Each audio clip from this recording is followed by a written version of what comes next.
마태복음 제5장 23절부터 있는 말씀이 되겠습니다. 마태복음 제5장 23절에서부터 26절에 있는 하나님의 말씀을 들으십시오. 그러므로 예물을 제단에 드리려다가 거기서 내 형제에게 원망 들을 만한 일이 있는 것이 생각나거든 예물을 제단 앞에 두고 먼저 가서 형제와 화목하고 그 후에 와서 예물을 드리라. 너를 고발하는 자와 함께 길에 있을 때에 급히 사화하라. 그 고발하는 자가 너를 재판관에게 내어주고 재판관이 옥리에게 내어줘 옥에 가둘까 염려하라. 진실로 내게 이르노니 내가 한 푼이라도 남김이 없이 갖기 전에는 결코 거기서 나오지 못하리라. 주께서 이 말씀을 사용하셔서 우리에게 필요한 은혜를 베풀어 주시기를 원합니다. 찬송가 계속해서 마태복음 제5장에 있는 이 말씀을 생각합니다. 오늘 말씀은 특별히 지난주에 우리가 읽었던 말씀 바로 앞에 있는 그 말씀하고 아주 밀접하게 연결되어 있습니다. 예수님께서는 사람의 마음속에 있는 분노라고 하는 것, 그게 궁극적으로는 사람을 죽이는 데로 이끌어간다 라고 하는 것을 아주 분명히 하기 위해서 뭐라고 하셨느냐 하면 사람을 가서 죽이는 것이나 그렇게 되면 이제 심판을 받게 된다는 얘기를 우리가 들었었는데 사람들이 외면적으로 생각했다고 그랬죠. 근데 예수님께서는 이것의 법의 정신을 우리 가운데 분명히 하면서 그것을 내면화시키면서 그냥 가서 죽인 것뿐만 아니라 가서 죽인 사람 심판받는 건 당연하지만 우리 마음속에 저 사람에 대해서 분노하고 하는 그 일조차도 문제가 되어지는 거다라고 하는 것을 얘기하는 거예요. 그죠?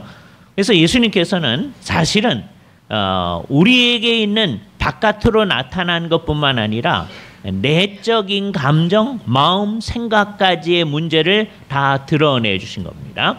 예수님이 하신 일은 앞으로 이제 몇 달 동안 계속되어질 터인데 모든 율법의 내용을 다 내면화하고 그럼으로써 더 아주 날카롭게 만드는 거예요.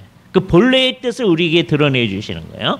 그러다 보니까 예수님께서 이것의 아주 중요성, 하나님 앞에서 우리가 잘못했다는 의식을 가져야 된다는 것이 분명할 뿐만 아니라 그런 의식이 있을 때 지금 두 가지 예를 들어서 우리한테 얘기를 하고 있습니다. 두 가지 예는 굉장히 과장법이 섞여 있는 표현이에요. 그러나 이것을 그냥 과장적인 예이다 그래 버리면 이 말의 그 의미를 갖다 버려버리는 겁니다. 지금 예수님이 이 얘기를 할 때에는 예루살렘 성전에서 제사가 매일 시행되고 있는 상황 가운데서 이 얘기를 하고 있는 겁니다. 예수님께서도 그 예루살렘 성전에 비록 문제가 있는 데지만 가서 그 성전 제사에 참여하기도 했던 그 제사가 지금 진행되고 있는 거예요. 왜냐하면 예수님께서 십자가에 달려 돌아가시기 전의 상황이기 때문에 지금 이 일은 계속 되어지게 나옵니다. 그래서 경건한 유대인들은 정말 1년에 3차례 율법이 명한 대로 가서 예루살렘에서 제사를 할 뿐만 아니라 자기가 뭐 잘못했다고 생각하면 가서 제사를 하기도 하는, 그래서 다른 사람들은 그렇게 안 하는데 경건한 사람들이 그렇게 하는 그 상황 가운데에서 23절 얘기가 나타나는 거예요. 그러므로 예물을 제단에 드리려다가, 이때 이 제단은 분명히 예루살렘 성전에 있는 그 제단을 얘기합니다. 왜냐하면 다른 곳에서는 제사를 하면 안 되도록 되어 있는 거예요. 옛날 유대인들이 잘못했을 때는 산당 같은 데서도 막 제사하고 막 그랬었었죠. 예수님께서 구약 성경에 나타난 그 예들을 다 얘기하면서 그게 잘못되었다는 것을 분명히 하는 거죠. 중앙 성소의 중요성, 예루살렘 성전에서 이제 제사를 해야 되는데, 그래서 이제 그게 보편화되어져서 예수님 시기에는 성전이 회복되어져 있었고 성전이 개축되어져 있어서 사람들이 정신을 차린 사람들은 가서 이제 제사를 하고 있습니다. 그러니까 이 사람들은 다른 사람보다도 훨씬 잘하는 사람들인 거예요. 예수님 시대에도 어떤 사람들은 제사를 해야 되는데도 안 하는 사람들이 있었겠죠. 그런데 그런 사람하고 달리 뭔가를 열심히 하고 있는 사람들에 대해서 얘기하는 거예요. 이 과장법적인 표현입니다. 제사를 드리려고 하면 어떻게 하느냐 하면 자기가 제물을 가져오고 제사장 앞으로 가게 됩니다. 그러면 제사장 앞에 가서 그 제물에다가 자기의 손을 얹게 되어져요. 그죠? 그러면 자기의 죄가 이 제물한테 간다고 간주되어지는 겁니다. 실제로 가진 않는다고 그랬죠. 실제로 어디로 가는지 이따 마지막에 다시 한번 얘기를 하는 거예요. 이 제물한테 가기 때문에 죄 지은 나 대신에 이 제물을 죽이는 거예요. 그 일을 계속 하도록 한 거죠. 그건 왜 제사를 하느냐? 사람의 죄가 이렇게 있다고 하는 것을 상기하도록 하기 위해서 하는 거예요. 근데 이걸 한참 하다 보니까 사람들이 어떻게 하느냐 하면 이게 그냥 시스템이 돼버리는 거예요. 이렇게 해버리면 내 죄의 문제가 해결되겠지 이렇게 생각하는 거예요. 그래서 진짜 하나님이 제사를 하라고 했던 그 의도는 온데간데 없어지는 거예요. 그래서 어떤 사람은 제사를 하지 않는 사람도 있고요. 또 어떤 사람은 와서 하는데 그냥 이 과정 속에 있으면 내 죄 문제가 해결되겠지 이렇게 생각하면서 이 안으로 들어가는 겁니다. 근데 예수님께서 요 상황 가운데 얘기를 하는 겁니다. 예물을 제단에 드리려다가 거기서 갑자기 생각이 난 거예요. 내 형제에게 원망 들을 만한 일이 있는 것이 생각나거든. 원망 들을 만한 일, 이게 번역을 아주 잘한 겁니다. 아주 부드럽게. 너에 대해서 어떻게 된 어떤 것이 생각나거든. 그런 거예요. 너에 대해서 어떤 것, 그냥 어떤 것이에요. 그런데 이거를 이제 잘 풀어서 네가 생각해 볼 때 형제가 너에 대해서 원망할 만한 어떤 것이 생각나거든. 그러니까 그 형제 편에서는 그게 정당한 겁니다. 그러니까 내가 다른 사람한테 원망이 될 만한 일을 자초한 상황이에요. 평소에는 생각하지 않았다가 제사를 해야 되는 상황이니까 생각이 날 수가 있겠잖아요. 그때 그러면 제사장 앞에 가서 이제 제물을 드린다고 하고 있었는데, 그럼 제사장은 이 사람이 이제 제사를 드린다고 하고 있는데 예수님 뭐라고 그러냐면 생각이 났을 때는 예물을 제단 앞에 두고 갑자기 이 사람이 사라져버린 거예요. 마치 무슨 상황 같습니까? 결혼식을 한다고 신랑 신부가 왔는데 신랑 신부 중에 누군가가 사라져버린 거예요. 그와 같은 똑같은 상황이죠. 이제 이 얘기를 잘 알아들어야 돼요. 이걸 잘 못 알아들으면 예수님은 사람들이 생각할 때 모든 제도를 파괴하는 사람처럼 나타날 거예요. 그죠? 이게 정말 우리가 잘못한 존재라고 하는 게 지난번 말씀 속에서 잘 나타났잖아요. 우리가 살아나갈 때 정말 저 마음속에 깊이 있는 문제가 된다는 걸 알았잖아요. 그럼 그것이 생각이 나면 그럼 누구든지 생각나야 되겠죠. 그럼 이제 예루살렘 성전에서 이제 어떤 일이 벌어지느냐? 예수님 말씀대로 하면 어떻게 되느냐? 사람들이 제사한다고 왔다가 중간에 다 가야 돼요. 예? 제사장은 이제 제사한다고 뭐 하다가 중간에 서 있어야 됩니다. 예수님이 그 얘기를 하는 건가? 이걸 알아들어야 돼요. 그죠? 이런 표현법을 우리는 뭐라고 하냐면 과장법이라고 합니다. 그죠? 이 과장법이라고 하는 게 뭐냐? 그만큼 이 문제를 해결하는 게 중요하다. 이걸 얘기하는 거예요. 지금 하나님 앞에 제사하는 것만큼 중요한 게 없거든요. 이게 정상적인 유대인 일대의 경우입니다. 상당히 많은 사람은 그거 중요하지 않다고 생각해요. 그죠? 이게 똑같은 건 아닌데 조금 유사한 게 뭐냐 하면 이걸 똑같은 거라고 생각하면 안 됩니다. 요 얘기를 하다가 사람들은 다 똑같은 거라고 생각하는 대로 빠져들은 거예요. 이게 중세 내내 그렇고요. 지금도 그렇게 할 수가 있습니다. 옛날 유대인들은 제사했지만 우리는 예배를 한다. 유대인들에게 제사가 중요한 것만큼 우리한테 예배가 중요하다. 이게 비슷하다고 생각하는 경향이 있습니다. 그러나 그렇지 않아요. 왜? 우리 예배는 제사가 아니기 때문입니다. 그렇죠? 왜 제사가 아니죠? 이 구약 시대에 드렸던 이 예배, 예수님 시대에도 드렸던 이 제사는 예수님께서 십자가에 달려 돌아가심으로써 그것을 다 완성하셨기 때문입니다. 그래서 히브리서가 우리한테 아주 강력하게 얘기한 대로 주님께서 우리의 죄를 다 용서하셨으니 다시는 죄를 위하여 제사 드릴 것이 없느니라. 그래서 제사가 폐지되어진 거예요. 그러니까 정말 예수님의 십자가는 놀라운 변화를 일으켜 놓은 거예요. 지금 이 얘기는 과장법적으로 나타나는 거지만 예수님의 하신 사역은 결과적으로 보면 유대교 자체를 파괴하는 결과가 나타납니다. 그 상황이 유대인 사회에서 예수님이 얘기를 하고 예수님이 행동을 하고 하는 거예요. 사람들이 그걸 몰라서 그러지만 결국 그렇게 되는 거예요. 그러니까 우리가 오늘 생각하는 제사 드리다가 사람들이 다 사라져버리는 그 상황보다 훨씬 더 심각한 거예요. 예수님의 십자가는 이제 더 이상 십자가에서 제사를 완성하셨기 때문에 그 완성하신 그것에 근거해서 우리가 너무너무 감사해서 하나님 앞에 감사의 모임을 하는 게 이게 우리 예배입니다. 그죠?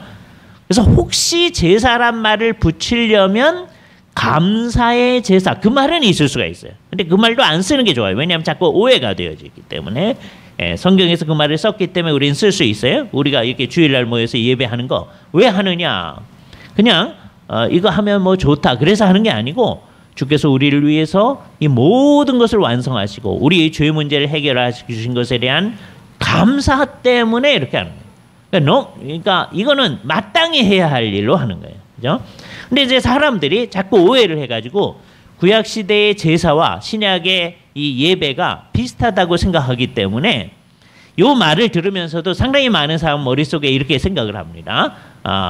예배를 하다가 누구에게 원망 들을 만한 일이 생각나거든 가서 그 문제를 해결해야 된다. 이렇게 생각하는 거예요. 그러면 어떻게 되느냐? 예배를 하다가 중간에 그만둬야 돼. 그래서 예수님이 그 얘기를 하는 게 아니다 하는 거예요. 근데 우리 머릿속에서는 자꾸 그렇게 되어집니다. 왜 그래요? 우리 머릿속에 아주 이상한 이게 유비예요. 구약 시대에 제사하는 것, 그다음에 신약 시대에 예배하는 게 이게 비슷한 거다. 이제 다르지만 이게 구약에 있고 신약에 있지만 다르지만 비슷한 거다라고 생각하는 성향이 거의 많은 뭐 2000년 이상 계속되어진 거예요. 그래서 사람들이 자꾸 그래요. 그게 아니라고 하는 걸 분명히 한 게 종교개혁대예요. 예배는 제사가 아니다. 예배를 인도하는 사람이 제사장이 아니다. 이걸 분명히 했음에도 불구하고 그걸 분명히 한다고 모인 우리들 개신교인들입니다. 제대로 예배를 예배답게 하기 위해서. 왜냐하면 정신이 나가면 이 예배를 자꾸 제사로 하거든요. 그러니까 여기 것을 그 유비를 그냥 자꾸 적용을 하면 어떻게 되냐면 하나님 앞에 예물을 드리다가 원망 들을 만한 일이 생각나더는 제단 앞에 두고 그래서 어떻게 하느냐 이 앞부분을 예배당 앞부분을 자꾸 제단이라고 생각하는 일들이 나타나는 거예요. 이 얘기는 구약 시대에 예루살렘 성전이 있는 곳에 제단이 있는 것을 전제로 하고 하는 얘기지 우리하고 직접 관련이 있는 얘기가 아니다. 이게 아니라고 하는 것을 가르침 받았어도 사람들은 자꾸만 계속해서 어디로 가느냐 이 잘못된 유비를 자꾸 생각하게 되는 거예요. 왜냐하면 이 비슷한 면이 있거든요. 제사도 하나님께 이렇게 하는 거고 그다음에 예배도 하나님 앞에서 절하는 거기 때문에 이게 비슷하다고 자꾸 생각이 되어지는 거예요. 우리 머릿속에 이게 비슷하다는 생각이 없어져야 됩니다. 그래서 일단은 뭘 생각해야 되냐면 옛날 구약 시대에 그리고 예수님 시대에 예수님이 십자가 못 박혀 돌아가시기 전에 사람들이 제사 드리던 그 상황을 생각해야 돼요. 그때 중간에라도 생각이 나거든 예물을 그냥 버려두고 가서 형제와 화목하고 그 다음에 와서 예물을 드려라. 예수님이 형제하고 화목하는 게 중요하지 예물을 드리는 건 중요하지 않다 얘기한 게 아님에도 불구하고 사람들은 어떻게 생각하느냐 하면 예수님은 화목이 중요하기 때문에 화목을 위해서는 제사를 안 드려도 된다고 생각했다고 오해들을 하는 거예요. 그렇지 아니하다는 걸 생각해야 됩니다. 그죠? 예수님이 이 얘기를 한 것은 뭐예요? 우리 마음속에 우리 지난주의 말씀에 의하면 형제에게 대해서 우리가 잘못하는 것 우리가 노하거나 미련한 사람이라고 얘기하거나 머리가 빈 사람이라고 얘기하는 것 그것이 문제라고 생각했는데 이번에는 좀 더 나아가서 내가 그렇게 하진 않았는데 가만 생각해 봤더니 나는 안 그랬는데 저 사람한테 뭔가 원망 들을 만한 일을 일으킨 거예요. 자기가. 그러면 그것도 문제구나. 그래서 그 문제를 해결하려고 너희는 노력해야 된다라고 하는 걸 얘기하는 거예요. 그런 다음에 예배를 해야 된다는 거예요. 그런 다음에 제사를 해야 된다. 라고 하는 얘기를 우리에게 해주신 거예요. 그죠? 그러니까 이 의미를 우리는 생각하면서 예수님께서는 둘 다를 강조하시고, 이 둘 다를 강조하신 건 뭐냐? 제사가 왜 드린다고 했습니까? 죄 문제를 해결하기 위해서 드리는 거잖아요. 근데 지금 형제아이가 원망 들을 만한 이게 죄의 문제거든요. 그러니까 이게 죄라고 하는 것. 그러니까 제사의 본래적 의미가 성취되어지려면 이 문제가 해결되어져야 된다는 거예요. 사람들은 제사를 한참 하다 보면 그 시스템에 익숙해지는 거예요. 제사를 하면 내 죄가 없어지겠지. 하나님께서 어떻게 하셨는지에 대해서 신경을 안 쓰고 자기 나름대로 하나님이 이전에 주신 계시에 근거하여 자기 나름대로 시스템만 딱 마련해 놓고 그 안에서 이렇게 하면 우리의 문제가 해결되겠지, 이렇게 생각하는 거예요. 그렇게 생각해서는 안 된다는 거예요. 그죠? 그러면 이제 또 다른 예로 예수님이 얘기하시기를, 이번에는 다른 예입니다. 그런데 이게 연결돼 있어서 우리는 자꾸 연결을 시켜 생각해요. 다른 예예요. 그런데 사상적 연관성이 있어요. 너를 고발하는 자와 함께 길에 있을 때 뭐 하러 가느냐 하면, 고발하는 사람이 나를 고소해 가지고서는 재판을 받게 하려고 가는 정황입니다. 그죠? 누군가가 우리에게 고발을 한 거예요. 그죠? 그때 어떻게 해야 되냐? 급히 사화하라. 급히 화목해라. 그렇게 얘기를 합니다. 그 고발하는 자가 너를 재판관에게 내어주고, 그럼 재판관이 판단을 해서 재판관이 옥리에게 내어두고, 그래서 너를 옥에 가둘까 염려하라. 옥에 가두게 되면 어떻게 되느냐? 내가 한 푼이라도, 우리 새로운 번역에서는 한 푼 그랬어요. 옛날 번역에는 홀이라도 그랬어요. 홀이. 예? 아주 작은 것을 얘기하는 겁니다. 이게 사실 둘 다 이제 우리식으로 번역을 한 건데, 이게 뭐냐면, 로마 시대의 단위 가운데 코드란테스라는 게 있어요. 이게 동전의 단위입니다. 좀 큰 단위가 데나리온이라는 게 있어요. 데나리온은 성경에 많이 나오기 때문에 알죠. 데나리온이 한 사람의 하루 품삯에 해당하는 거라고 되게 일반적으로 생각합니다. 데나리. 그럼 코드란테스는 뭐냐? 그거의 64분의 1에 해당한다. 하루 품삯의 64분의 1. 아주 작은 분량인 거죠. 그죠? 그게 한 푼, 그렇게 표현할 수 있는 거죠. 그죠? 예. 그러니까 하루에 일당을 한 5만 원이라고 생각하면 5만 원의 64분의 1에 해당하는 것, 그것까지라도 다 해결해야만 네가 옥에서 나올 수 있게 된다. 요 얘기는 뭘 얘기하는 걸까? 그죠? 이거는 실제적인 재판의 정황을 우선은 생각하는, 아까는 제사의 정황을 얘기하는 거잖아요. 옛날 유대인 사회에서 재판을 받게 되는 상황. 그러니까 뭔가가 잘못해서 이제 문제가 되어지는 거예요. 그러면 재판을 받기 전에 문제를 해결하려고 노력해야 된다 하는 얘기를 하는 거죠. 근데 이 얘기를 할 때 예수님은 과연 뭐를 염두에 두고 얘기한 걸까?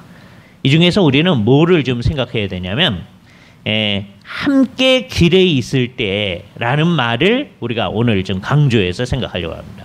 함께 길에 있을 때. 우리가 이 세상을 살아가는 게 아무도 그렇다고는 생각하지 않지만, 예수를 진짜로 믿고 이 말씀을 깊이 생각하는 사람만 그렇게 생각할 수 있는 거예요. 이 세상 살아가는 거는 결국 어떻게 되느냐? 나중에 재판을 받는 일을 받으러 가는 과정 중에 있는 거다라고 생각할 수 있어요. 아무도 그렇게 생각하지 않습니다. 그러나 예수님의 말씀은 전체를 생각해보고 성경 전체를 생각해보면 그런 거예요. 그죠? 그래서 언젠가는 우리가 이제 죽게 되어지는데, 죽은 다음에, 그리고선 좀 더 기다려야 돼요. 왜? 죽으면 우리 예수를 믿는 사람들은, 이게 굉장히 중요한 건데, 예수를 믿으면 하나님이 계신 그곳에 있게 됩니다. 예수를 믿는 사람들. 그거는 우리로서는 너무너무 감사한 거예요. 그죠? 어떻게 우리가 예수를 믿었다는 그것 때문에 하나님이 계신 그곳, 하나님이 어디 계신가 하면 나중에 이제 주께서 가르친 기도 우리 공부할 때 하늘에 계신 우리 아버지요. 그래서 하나님이 하늘에 계신다 그랬으니까 우리도 이제 하늘에 가게 되겠죠. 그죠? 그럼 감사한 일이에요. 그죠? 그거를 정말 따져봐야 됩니다. 어떻게 해서 우리가 그 놀라운 하늘에 이르는 영광을 얻게 되어지는가? 그죠? 아까 얘기했던 예수 그리스도의 십자가 사건 때문에 그 놀라운 일이 있어요. 하늘에 있게 된 사람들이 영원히 하늘에 있는 게 아니라 예수님이 다시 오실 때 다 하늘에 있던 영혼들이 땅에서 썩고 있던 몸하고 다시 결합을 하게 되어집니다. 그죠? 사람들은 이것을 못 믿겠다고 그러죠. 어떻게 썩었는데 영혼하고 결합하냐? 하나님은 없는 데서도 우리를 만드셨으니까. 그러니까 하나님의 하나님 되심을 생각하면 성경이 말하는 건 다 가능한 거예요. 그죠? 현대인들은 이것을 안 믿으려고 듭니다. 그죠? 정말 안 믿으려고 들어요. 심지어 신학을 공부하는 사람들도 안 믿으려고 들어요. 그런데 그 사람도 안 믿으려고 드는 사람도 예수님이 진짜 하나님이다 라고 하는 것을 믿으면 그럼 예수님이 뭐 죽었다가 살아났다든지 예수님께서 놀라운 이적을 행했다든지 하는 게 안 믿을 이유가 없다는 것을 다 인정을 하게 돼요. 예? 이건 재미있는 현상입니다. 워낙 안 믿는 사람들은 신학하는 사람들 가운데서 안 믿는 사람들이 있거든요. 끝까지 안 믿는 게 아니고 예수님이 하나님이다라고 한 게 분명하다면 그러면 그게 다 가능하다. 그걸 인정을 해요. 그러니까 결국은 안 믿는 게 뭐냐? 예수님이 하나님이다. 그걸 못 믿는 거예요.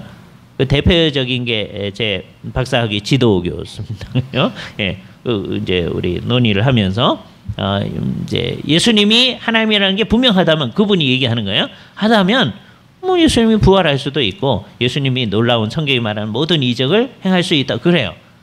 근데 이 사람은 예수님이 부활했다고 믿지도 않고 예수님이 행하시는 이적 있다고 믿지도 않은 사람이에요. 그러니까 결국은 어떻게 되는 거예요? 예수님이 하나님이다. 그게 이해가 안 되는 거예요.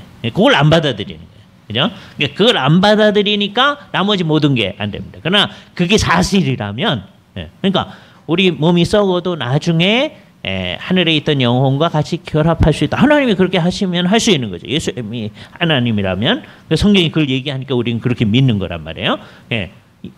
하나님이 그렇게 하신다니까. 그죠? 자, 그렇다면 나중에 우리가 이제 살아나게 되면 그때 우리만 살아나는 게 아니라 믿지 아니하는 분들도 살아나거든요.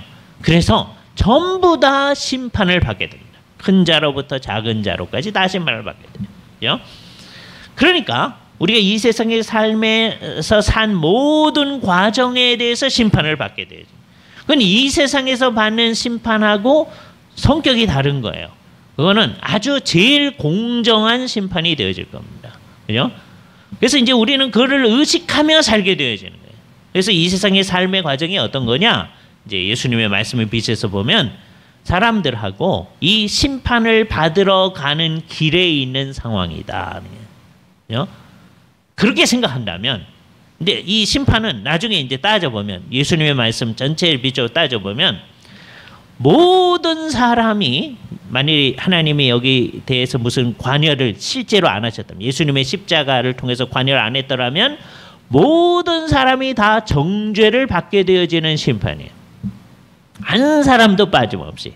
이 세상에 아주 선하게 산 사람도 그 하나님의 불꽃 같은 눈동자로 심판했을 때는 다 문제가 있는 걸로 드러나는 거거든요. 다 정죄를 받을 수밖에 없는 거예요. 그죠? 자, 그런 심판의 과정 가운데 있다는 걸 우리가 안다. 그죠? 그럼 어떻게 해야 되느냐? 이 상황에서 정죄를 안 받으려면 예수 그리스도의 십자가 사건에 의존할 수밖에 없는 거예요. 하나님이 일으켜 놓으신 이거 믿으라. 하나님이 얘기했기 때문에 우리는 그것만이 희망입니다. 물에 빠진 사람이 지푸라기 하나라도 잡듯이 우리는 이것을 잡을 수밖에 없는 거예요. 그죠? 그래서 우리는 이 사실을 믿습니다. 라고 하게 되어지는 거죠. 그러면서 이걸 진짜로 믿는 사람은 어떻게 반응하게 되느냐? 여기서 얘기하는 대로 그 옆에 있는 사람하고 같이 길에 있을 때에 라고 하는 걸 알기 때문에 우리의 상당히 많은 문제는 사람과 사람 사이의 문제라는 걸 알기 때문에 이 문제를 해결하기 위해서 노력을 하게 되어지는 거죠. 그죠? 왜? 우리는 이제 우리의 삶의 과정이 하나님의 말씀에 비춰서 봤을 때 이 함께 길에 있을 때의 상황하고 같다는 걸 알게 됩니다. 다른 사람들 그렇게 생각 안 하는데 예수님의 이 말씀에 비추어 생각할 때는 그렇게 생각돼요. 그러니까 뭐가 긴급하냐 아니에요. 심판을 받는다고 하는 건 분명한 사실이에요. 그 분명한 사실 앞에서 우리는 그냥 아무 조치도 안 해도 되는 게 아니고 사람들하고 사화할 수 있도록 애를 써야 되는 것이죠. 이 얘기를 이제 듣다 보면 여러분들이 이제 무슨 생각이 나냐면 결국 요청하는 게 뭐냐? 바울이 로마서 12장 18절이 말하는 대로 할 수 있거든 너희로서는 모든 사람과 더불어 화목하라 라는 말을 실현하려고 하는 거예요. 예수를 믿는 사람의 큰 특성입니다. 근데 바울의 이 말은 굉장히 현실적이에요. 예수님 말씀에 비해서 현실적입니다. 할 수 있거든 너희로서는 모든 사람과 더불어 화목하라. 이 우리의 삶의 노력이에요. 이 세상. 왜 이래야 돼요? 우리는 이 재판을 받으러 가는 길 가운데 있다는 걸 알기 때문에. 이걸 모르니까 그 길 가면서 더 싸워. 어떤 사람. 예? 그러면 재판을 받게 될 때 더 심각해질 거 아니겠어요? 그러니까 그걸 미리 아는 사람은 이거를 어떻게 할 수 있을런지를 해결하려고 노력하겠죠. 그게 바울이 얘기하는 게 할 수 있으면 너희로서는 모든 사람하고 화목하려고 노력해라. 그게 예수를 믿는 사람들의 두 번째 반응이에요. 첫 번째 반응은 십자가에 의존하는 일이 나타날 수밖에 없는 거예요. 왜냐하면 이게 아니면 우리는 심판을 받았을 때 정죄 받을 수밖에 없는 거예요. 이 가운데 우리가 특별히 못돼서가 아니라 모든 사람이 그러기 때문에 그 누구도 우리 스스로 하나님 앞에 서가지고 나는 지금 괜찮다고 할 사람 아무도 없는 거란 말이에요. 그러니까 우리로서는 뭐에 의존할 수밖에 없느냐? 내가 받아야 할 그 형벌을, 정죄를 미리 다 받으신 예수 그리스도의 십자가에 의존할 수밖에 없는 거예요. 왜? 이거 아니면 희망이 없기 때문에. 이 놀라운 일을 우리에게 일으켜 주신 그 일에 대한 감사, 이게 있는 거죠. 그래서 첫 번째는 예수 그리스도의 십자가에 의존하는 거예요. 그 의존한다고 하는 것을 표현해 드리는 것이 이렇게 예배하는 겁니다. 예배는 뭐 하는 거예요? 우리는 십자가에만 의존하는 존재입니다. 라고 하는 걸 얘기하는 거예요. 근데 이것도 이제 하다 보면 그냥 이게 시스템화 되어지는 거예요. 주일날이면 그냥 하는 거야. 그거 지나가면 그건 무의미해지는 거예요. 그죠? 그러니까 우리가 뭐 해야 뭐 계속 그럴 테니까 무의미하니까 잘 안 할게요. 뭐 이렇게 되는 게 또 심각한 문제죠. 그러니까 시스템 안에 들어오지도 않는 거예요. 그러면 안 되잖아요. 그죠? 시스템 안에 들어오는 거예요. 너무너무 감사해서 예배하는 거예요. 그러나 그 시스템에 의존하는 게 아니고 이 일을 가능하게 하신 예수 그리스도의 십자가에 의존하는 거예요. 근데 십자가에 진짜로 의존한 사람은 사태를 아는 사람이에요. 형제와 함께 길을 가고 있다. 뭐 받으러 가느냐? 재판 받으러 가고 있다. 재판은 나중에 예수님이 다시 오실 때 일어날 겁니다. 그러나 우리는 그 사태를 알기 때문에 우리로서는 이 세상에서 할 수 있는 대로 모든 사람하고 좋은 관계를 가지려고 노력을 하게 되는 거죠. 이럴 때 예수를 조금 열심히 믿어보려고 하는 여러분 같은 사람들은 이게 진짜 열심히 믿는 게 아니니까 마음속에 무슨 생각이 나느냐 하면 왜 나만 그래야 되는데요? 이러고 있습니다. 이게 이제 우리의 본질적 문제예요. 그죠? 다른 사람들은 그러지도 않는데 왜 나만 그래야 되는데요? 그죠? 예. 다른 사람은 사화하려고 하지도 않고 화목하려고 하지도 않고 자기의 유익을 위해서 살고 있는데 왜 나만 그런데? 왜 그래요? 우리는 두 가지가 분명하기 때문입니다. 첫 번째는 우리야말로 예수님이 가르쳐 주신 그 말씀에 비춰서 이 세상 삶의 과정을 제대로 볼 수 있게 된 거예요. 우리가 지금 재판받으러 가는 길 위에 있다라고 하는 것을 우리는 알고 있는 거예요. 예수님이 이런 얘기 안 해줬다면 우리는 그렇게 생각할 이유가 없을 겁니다. 그냥 한 번뿐인 인생이니까 열심히 즐기자. 그러고 갔을 거예요. 그죠? 예. 그러나 이게 우리의 사는 삶의 모든 과정에 대해서 하나님의 정말 정확무오한 판단 앞에 서게 될 거다라고 하는 것을 생각하는 거예요. 그건 그냥 인간의 타락한 마음으로서는 굉장히 귀찮은 생각이에요. 예? 그래서 사람들은 그런 거 가지고 싶어 하지를 않는 거예요. 그 하나님 어떤 거냐? 어떤 사람은 하나님의 심판 그런 거 할 때 어떤 사람이 이런 식으로 얘기를 한 적이 있어요. 이게 별로 예수를 잘 믿는 사람이 얘기한 거 아닌데 하나님이라는 관념은 어떤 거냐? 자기 마음속에 눈에 안 보이는 경찰을 한 분 이렇게 모시고 있는 거다. 그죠? 눈에 안 보이는 하나님이죠. 예, 경찰. 우리가 잘못했는지 안 했는지 그걸 보고 있으면 우리가 어떻게 해야 할 거냐 하는 게 분명하다는 거죠. 그죠? 그러니까 잘 안 믿는 사람이 얘기한 거예요. 무신론자가 얘기한 겁니다. 예? 예. 저기 마음속에 눈에 안 보이는 경찰을 하나씩 가지고 있는 거다. 그죠? 그래서 이 사람은 그런 관념이 중요한 거지 실제로 그런 존재가 있는 건 아니다. 이런 식으로 얘기를 한 거예요. 그러나 우리로서는 그게 실제라고 생각하는 거죠. 하나님이 계실 뿐만 아니라 우리의 삶이 하나님과의 관계성 가운데 나중에 판단되어질 것이다 라고 하는 걸 우리는 그 누구보다도 잘 알고 있기 때문에, 그렇기 때문에 우리로서는 그 사람과의 관계 그 정도가 아니라 하나님을 생각할 때 우리로서는 화목하려고 노력할 수밖에 없는 거예요. 그러니까 이런 말씀의 빛에서 봤을 때 아까 처음 예수님이 들었던 예, 구약시대에 제사를 드리고 있는데 형제에게 원망 들을 만한 일이 생각나면 그냥 버려두고 가서 화목을 하고 그 다음에 와서 이게 복잡합니다. 제사가 중단돼 있다. 그럼 다른 사람 또 제사 드리려고 하고 있는 거 아니에요? 당신 때문에 왜 문제가 있습니까? 이 시스템에 막대한 지장을 주는 듯한 문제가 있잖아요. 그러니까 예수님 그 얘기했을 때 의도는 뭐예요? 너희 제사 드리다가 그만두고 갔다 와서 해라. 그 얘기가 아니고 원망 들을 만한 일이 생겨지지 않도록 노력해라. 그리고 원망 들은 일이 생각나면 빨리빨리 해결하도록 노력해라. 근데 우리는 그렇게 안 하려고 들죠. 타락한 인간의 본성은 그거 싫은 거예요. 예수님이 이렇게 얘기해도 그거 싫은 겁니다. 인간의 마음이 그런 거예요. 타락한 마음이.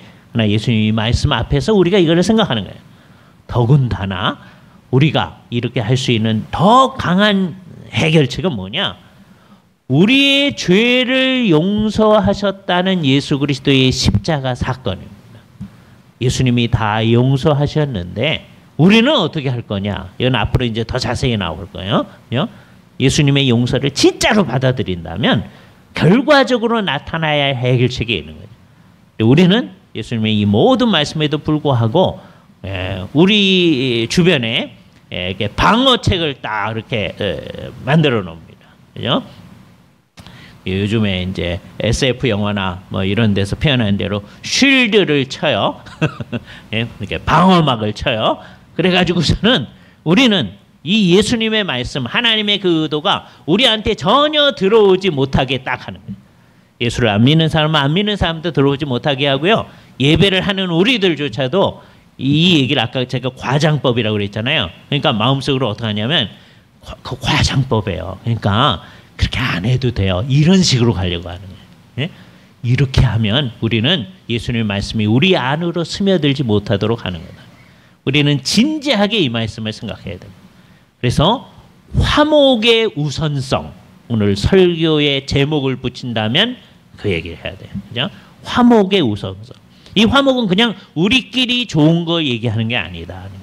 하나님의 말씀에 비춰서 우리가 이제 어떻게 해야 되냐. 너희로서는 모든 사람들과 더불어 화목하려고 노력해라. 그러나 그렇다고 해서 너희 노력으로 화목이 이루어지는 게 아니다. 그러리라고 하는 걸 아는 거예요. 다 안 될 수도 있어요. 그러나 우리로서는 그렇게 해야 된다라고 얘기를 해주시는 거죠. 예수님의 말씀이 우리로 하여금 정말 우리 마음속으로 깊이 있게 들어가서 그 마음속 깊은 곳으로부터 하나님 앞에 직면하게 되어지는 겁니다. 이제 몇 주 동안 계속해서 여러분이 그 경험을 하게 될 겁니다. 이걸 진지하게 듣는다면 우리 마음속으로 깊이 있게 들어가서 그 마음속 깊이 있게 들어가면 옆에 있는 사람 아무도 없어요. 나만 하나님 앞에 서게 되어지는 거예요. 하나님 앞에 서게 되었을 때 우리한테 일어나는 일은 뭐냐? 정죄받는 일밖에 없어요. 심판받는 일밖에 없어요. 예? 그런데 그 정죄와 심판을 예수 그리스도께서 받아주셨다라고 하는 것에 대한 우리는 감사가 우리 마음속에 있어서 그 일에 대한 감사의 표현으로 예배를 할 뿐만 아니라 이 정죄와 심판을 예수님이 다 해결해 주셨다는 것 때문에 우리는 사람들하고 화목해 되는 길로 나아가는 일을 할 수 있을 것입니다. 주님께서 그런 은혜를 우리에게 더하여 주시기를 바랍니다. 같이 기도하시죠. 거룩하신 주님, 주님께서 우리에게 가르쳐 주신 이 말씀의 심대성을 생각하면서 우리들이 이 인간으로서는 하기 어렵고 하기 싫은 이 일에 대하여 정말 주님 앞에 우리로서는 모든 사람과 더불어 화목하라고 하신 그 주님의 의도를 잘 알고 실현하는 사람이 될 수 있도록 하여 주시옵소서. 성령님만이 우리 심령을 그런 마음으로 돌이켜 주실 수 있음을 아옵나이다. 과연